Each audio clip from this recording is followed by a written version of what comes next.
The Minister of State at the Department for Education, Nick Gibb, joins us now. Good morning to you. Look, the first question has got to be, why has this decision been taken now? The decision's been taken now because over the summer, evidence has emerged about buildings in this country and in other countries, not just schools, where RAAC that was considered to be non-critical actually turned out to fail.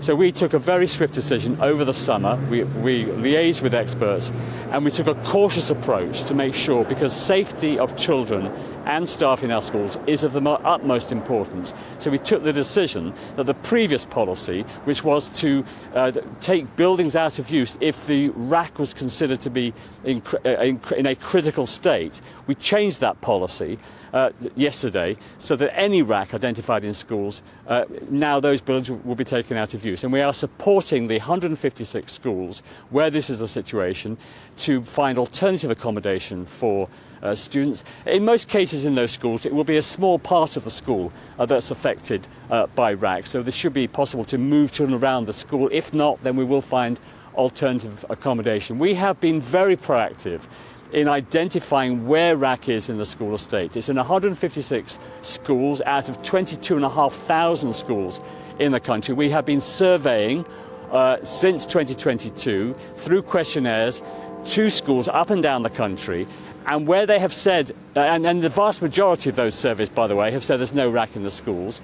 Where those surveys said there might be a risk of RAAC, we've sent in surveyors to look at those schools, and indeed, and then we found that the majority of those schools did not have RAAC. Where they did identify RAAC, we then worked with the schools where the RAAC was in a critical condition to take those buildings out of use.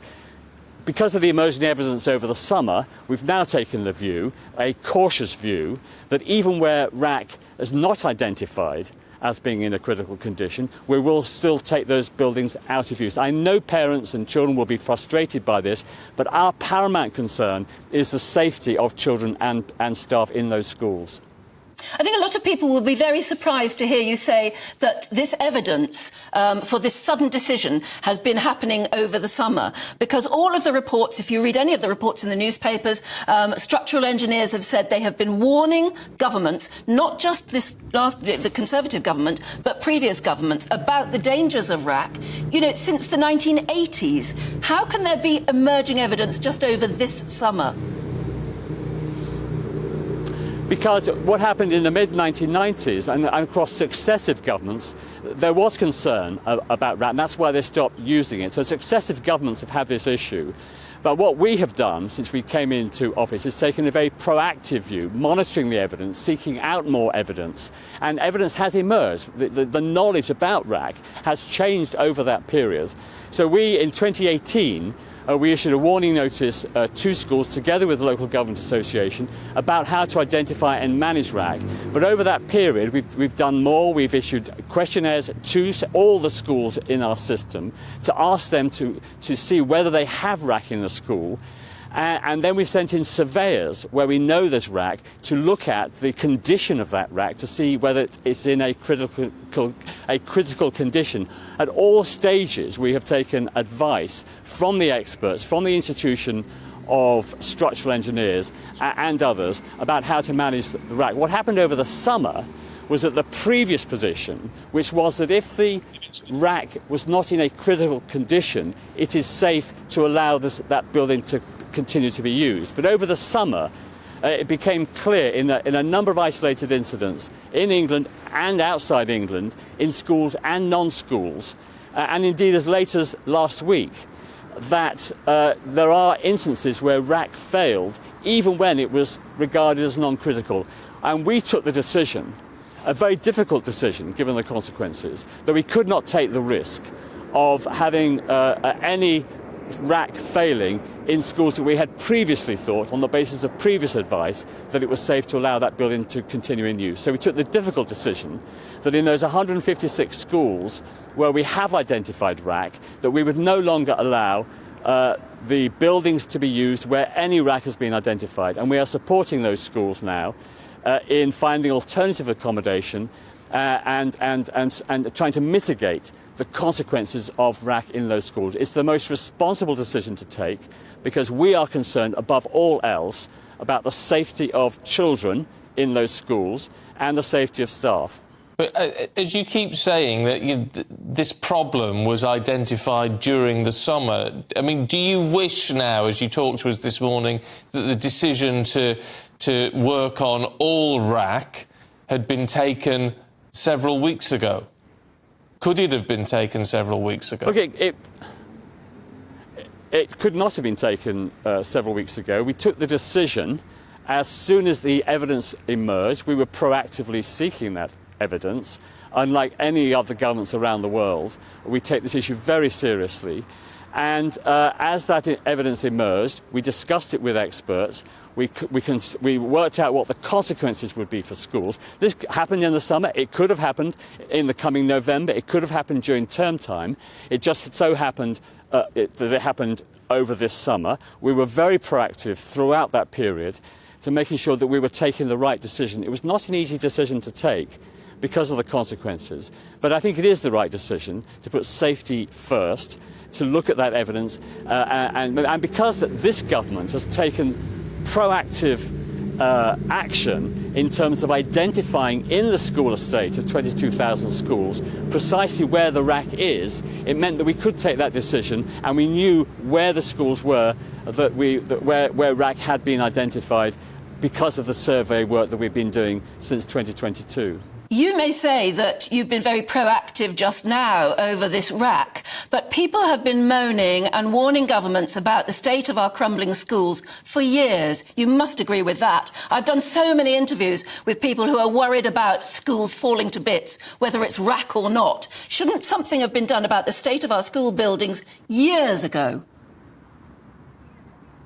And we are doing. We're spending £15 billion since 2015 on maintaining and improving the school estate. We have a school rebuilding programme of 500 schools, 400 of which are being rebuilt or planned to be rebuilt right now, some of which, by the way, are schools that we know have RAAC. And we know they have RAAC because of the work we have been doing since 2022 to identify where RAAC is in the school estate. So we do take these issues seriously. We are putting large amounts of capital into the school estate to improve the condition. And by the way, RAAC applies only in the period between the 1950s and the 1990s. So schools built or extended before that period or afterwards, which is about half the school estate, will not even need to consider whether they have RAAC. The issue is any extensions or schools built in that period, and that's where we've been focusing our surveys and evidence gathering since 2022, so we know where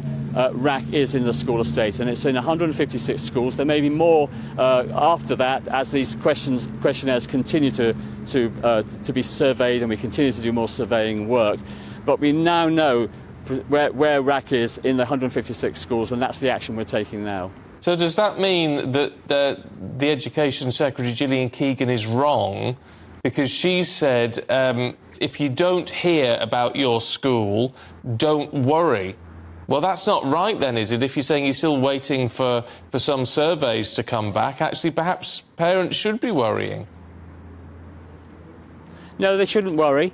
The parents will be informed by the school. We're speaking to schools yesterday, some more today, and then schools are telling parents what action that they are taking. We have been assiduous and proactive in identifying where RAAC is in the school estate. We have sent questionnaires in 2022 via what's called the responsible bodies to all schools. We've had the vast majority of those schools now have responded, and the vast majority of those surveys show that there is no RAAC. And where RAAC is suspected, we send in surveyors, and they then find that the majority of those schools where they thought there was RAAC, there isn't RAAC, and then we've identified where RAAC was in a critical condition and action was taken. We have taken action in 52 schools where remediation was put into those schools, and in a small number of schools they were closed and alternative accommodation found. What has changed is that where we thought RAAC that was not in a critical condition was safe. We now are taking a cautious approach, and it is a very cautious approach based on a number of cases that emerged over the summer. We are now saying that we think those buildings or rooms should be taken out of use. That's a very cautious approach, so parents can be confident that if they've not been contacted by their school, it is safe to send children back into school. Nevertheless, by not being speedier even over the summer, you've landed a whole bunch of parents and teachers right in it, haven't you? Just a few days before the beginning of term, they may have to completely remodel the way they're going to have to teach kids for maybe several weeks. I mean, it's just another stress for parents after all they've been through. I absolutely understand the frustration of parents at probably the 104 schools out of the 156 schools. Absolutely do understand that. We took this decision as swiftly as we could. We had to look at the evidence, we had to discuss that evidence with experts, we had to make sure we had plans in place for what schools would be doing when they were told that they probably needed to address this, what was previously regarded as low-risk RAAC in their schools. But it's the right decision, it's the most cautious decision, and I think if you were in my position, or you were in the position of the Secretary of State, you would have taken this decision as well. It could have happened next November when the evidence emerged, and it could have happened during term time. It just so happened it's in the summer, and we have taken the decision as swiftly as we can, but we did want to make sure the decision was right. We're down to our last few seconds, so just very briefly, do we have any idea how long this remedial work's going to take? Well, we're talking to schools right now and yesterday about that. We've got a caseworker attached to each school involved, and they have access to advice from property experts finding alternative accommodation, to propping experts. So it may be possible in some instances to prop up the ceiling as a precautionary measure, and to surveyors as well. So that's happening right now, and we'll have a better... well, what we've seen in the 52 schools where we have already taken action over the last year is that children are back in face-to-face education within a few days. So I don't anticipate that children will be out of face-to-face education for very long, if at all. Right. And only in a very few cases will it involve closing the whole school. Minister, good to talk to you. Thanks very much indeed.